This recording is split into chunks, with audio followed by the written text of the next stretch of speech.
رمضان المبارک کی 17 تاریخ اسلام کے اندر وہ اہمیت رکھتی ہے کہ شاید کوئی دن بھی اس اعتبار سے اس کا بدل نہیں ہو سکتا۔ 17 رمضان المبارک کے دن کو اللہ کی زبان سے یوم الفرقان ہونے کا شرف عطا کر دیا۔ اس کا سبب سوائے اس کے اور کچھ نہ تھا کہ اس وقت تک ہمارے آقا صلی اللہ تعالی علیہ وآلہ وسلم کی کاوش سے کم و بیش 313 سچے غلام ایسے تیار ہو سکے تھے جو سر بکفن ہو کر اپنی جانوں کا نذرانہ پیش کرنے کے لیے حضور کے ہمراہ آ گئے تھے۔ معرکہ بدر بپا ہے، 313 حضور کے غلام حضور کے جھنڈے کے تلے کھڑے ہیں اپنی جان ہتھیلیوں پر لے کر، اور دوسری سمت 1000 سے زائد مسلح کافروں کی فوج دین مصطفی کی چمکنے والی شمع کو ہمیشہ ہمیشہ کے لیے بجھا دینے پر تلے ہوئے ہیں۔ ایک طرف اسلحہ ہے، ایک طرف بغیر اسلحے کے صرف جوش ایمانی ہے،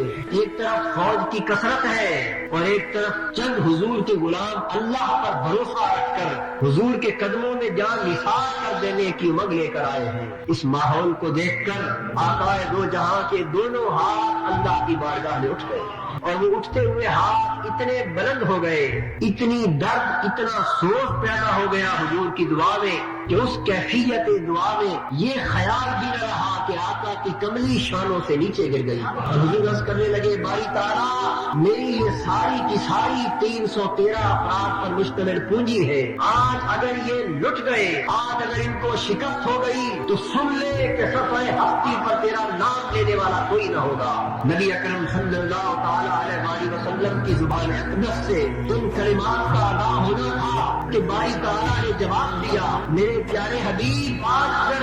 اپنی اس پونجی کو ہماری بارگاہ میں پیش ہی کر دیا ہے تو پھر ہماری محبت اور ہماری مدد کا منظر دے۔ حکم ہوا کہ اے قدسیان فلک میرے حبیب کے صحابہ کے پاس تلواریں نہیں، تم تلواریں اٹھا کر میدان بدر میں اتر جاؤ، جنگ میرے مصطفیٰ کے صحابی لڑیں گے لیکن تلواریں تمہاری چل رہی ہو۔ تو حضور کی دعا کا نتیجہ یہ ہوا کہ میدان بدر بپا کا صحابہ تلوار اٹھاتے تھے لیکن ان کی تلوار چلنے سے پہلے کافر کی گردن کٹ کے نیچے گر جاتی۔ صحابہ نے پوچھا آقا آج تک ہم اس ماجرا کو نہیں سمجھ سکے کہ ہماری تلوار ابھی کافر کی گردن تک پہنچنے بھی نہ پاتی تھی کہ اس کا سر قلم ہو جاتا تھا، ہم آج تک اس کا سبب نہیں سمجھ سکے۔ حضور فرمانے لگے میرے غلاموں تمہیں کیا خبر، یہ مصطفیٰ کی دعا کی تاثیر تھی، اگر اس میدان میں آج اللہ کے فرشتوں کی تلواریں نکلتی اور تم لٹ جاتے تو پھر قیامت تک اللہ کے دین کا نام لینے والا کوئی نہ بچتا۔